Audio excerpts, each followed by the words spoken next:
경우에는 치료가 지연될 경우 녹내장이나 망막박리 등의 다른 증상도 유발해서 실명까지 될 수도 있는 위험한 질병입니다. 고양이는 눈의 문제가 눈만의 문제가 아닐 경우가 많아서 더 신경 써줘야 합니다. 반려동물에게 자주 발생하는 안과 질환에는 결막염, 포도막염, 각막궤양, 백내장, 녹내장 등이 있어요. 결막은 눈꺼풀 안쪽에서 안구를 보호하는 막이에요.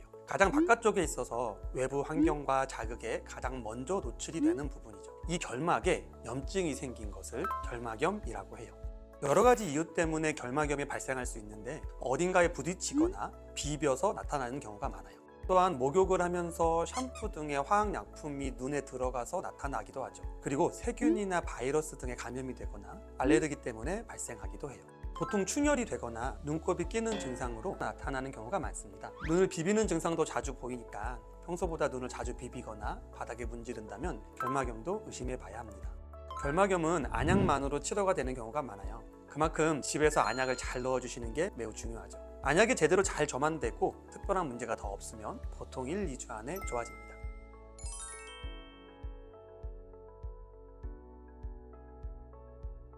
포도막염은 안구 내부의 혈관 구조인 포도막에 염증이 생긴 것을 이야기합니다. 안구 표면의 질병인 결막염 등은 치료가 아주 어렵지 않지만 포도막염의 경우에는 치료가 지연될 경우 녹내장이나 망막박리 등의 다른 증상도 유발해서 실명까지 될 수도 있는 위험한 질병입니다.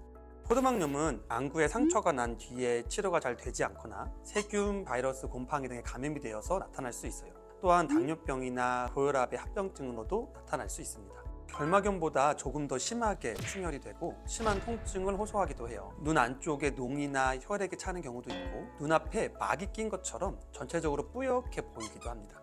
포도막염은 안약만으로 치료가 안 되는 경우도 종종 있어요. 물론 처음엔 여러 가지 안약으로 치료를 시도하지만 호전이 느린 경우에는 약물을 먹어야 될 수도 있고 눈에 직접 주사를 하는 처치가 필요할 수도 있어요. 치료는 결막염보다 확실히 오래 걸리는 편인데 포도막염의 원인이 무엇인지 그 원인이 잘 해결되는지에 따라서 치료 기간이 달라지게 됩니다.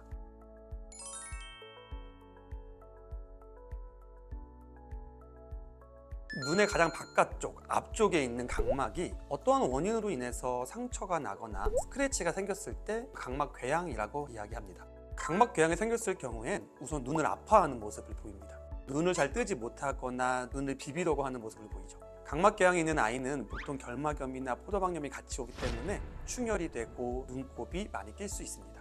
각막은 여러 층으로 이루어져 있는데 상처의 깊이에 따라서 표재성 각막궤양과 심층성 각막궤양으로 나눌 수 있습니다. 바깥쪽 각막 상피 정도만 손상된 표재성 각막궤양은 비교적 치료가 잘 되지만 각막의 상피 안쪽까지 깊게 손상된 심층성 각막궤양의 경우에는 치료가 잘 되지 않으면 각막에 구멍이 생기는 각막 천공으로까지 이어질 수 있어서 치료가 어려워질 수 있습니다. 마루의 경우에 처음에 표재성 각막궤양이었어요. 염증도 심하지 않아서 결막염까지만 와 있는 상태였기 때문에 사실 치료가 어려운 상황은 아니었어요. 하지만 이 치료를 계속 미루셔서 결국 심층성 각막궤양까지 진행이 됐고 포도막염까지 생겼죠. 결국엔 각막 천공까지 발생된 다음에 치료가 맡겨졌고 그 사이 염증 또한 너무 심하게 진행이 되어서 결국은 통증 완화의 목적으로 안구 적출을 할 수밖에 없었어요. 각막궤양도 기본적으로 안약으로 치료해요. 표재성 각막궤양은 안약만으로도 2, 3주 안에 어렵지 않게 치료가 되는 편이에요. 하지만 심층성 각막궤양이나 특히 각막 천공까지 발생한다면 수술을 해야 될 수도 있고 치료기간은 한두 달 이상 매우 오래 걸릴 수도 있습니다. 치료가 너무 늦어지고 반응이 없는 경우에는 마루처럼 안구 적출까지 해야 될 수도 있습니다.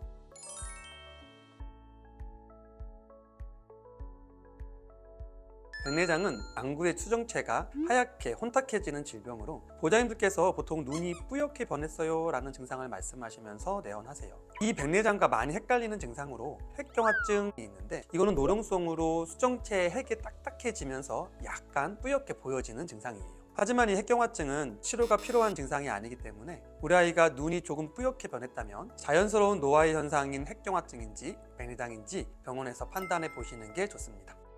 보통 백내장은 노령성인 경우가 많아서 대략 6살 이후부터 많이 생기는 편이에요. 하지만 노령성 백내장 외에 선천성 백내장도 있고 당뇨병 때문에 생기는 당뇨성 백내장도 있어요.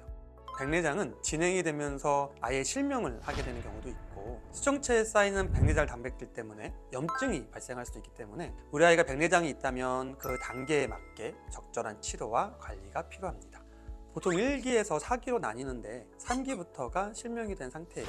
실명이 되기 전인 2기 정도부터 백내장 수술을 고려하게 되고 그 전에는 안약 등으로 백내장 단백질에 의한 염증 관리를 하게 됩니다. 우리 아이의 백내장 진행 속도가 얼마나 빠르냐 느리냐를 병원에서 주기에 맞게 확인하시는 것을 권해드리고요. 평소에 안과 영양제 등을 먹이시면 더 좋을 것 같습니다.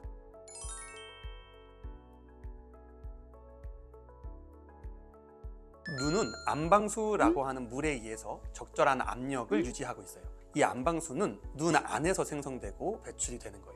이 생성되는 양과 배출되는 양이 잘 유지가 되어서 적절한 안구의 압력, 즉 안압을 유지하게 되는데 이 안방수의 생성과 배출이 원활하지 못해서 안압이 상승해서 시신경이나 망막에 장애를 일으키는 질환이 바로 녹내장입니다.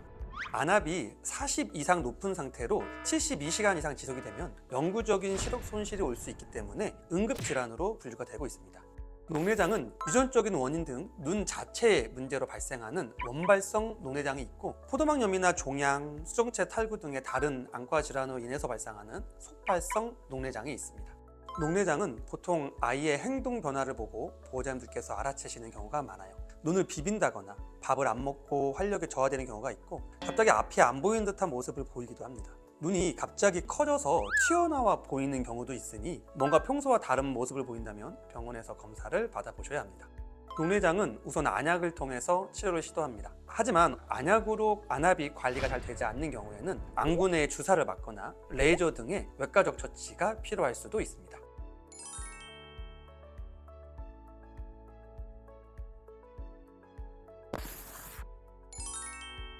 고양이는 눈의 문제가 눈만의 문제가 아닐 경우가 많아서 더 신경 써줘야 합니다. 예를 들어 허피스 바이러스에 감염되었을 때 눈으로 증상이 나타나는 경우가 많고 전염성 복막염의 경우에는 포도막염으로 증상이 시작되기도 합니다. 그래서 고양이의 눈에 이상이 생긴다면 꼭 병원을 찾으셔서 검사 받아보시는 걸 추천드립니다. 안과 질환의 진단은 보호자님께 증상을 듣고 눈을 관찰하게 됩니다. 육안상 구조적인 이상이 없는지, 충혈은 얼마나 심한지, 눈곱은 얼마나 끼어 있으며 안구가 혼탁해 보이지는 않는지 전반적으로 관찰을 하죠. 이후에 시력 검사를 시작으로 신경학적인 검사, 눈물량 검사, 안압 검사, 거망경 검사, 슬릭 검사, 안저 검사, 안구 초음파 검사 등 여러 가지 검사를 진행하게 됩니다. 저는 간단한 심장상충 예방을 하더라도 한 달에 한 번 정도는 병원에 아이와 함께 오셔서 수의사와 만나기를 추천해드리고 있어요. 그냥 놀러 오셔도 되세요. 저희도 자주 보고 매달 만져보고 해야 아이가 평소랑 다른 거를 조금이라도 빨리 알아차릴 수 있고 보호자님도 키우시면서 궁금하신 부분들도 바로바로 물어보시고 해결하실 수 있거든요.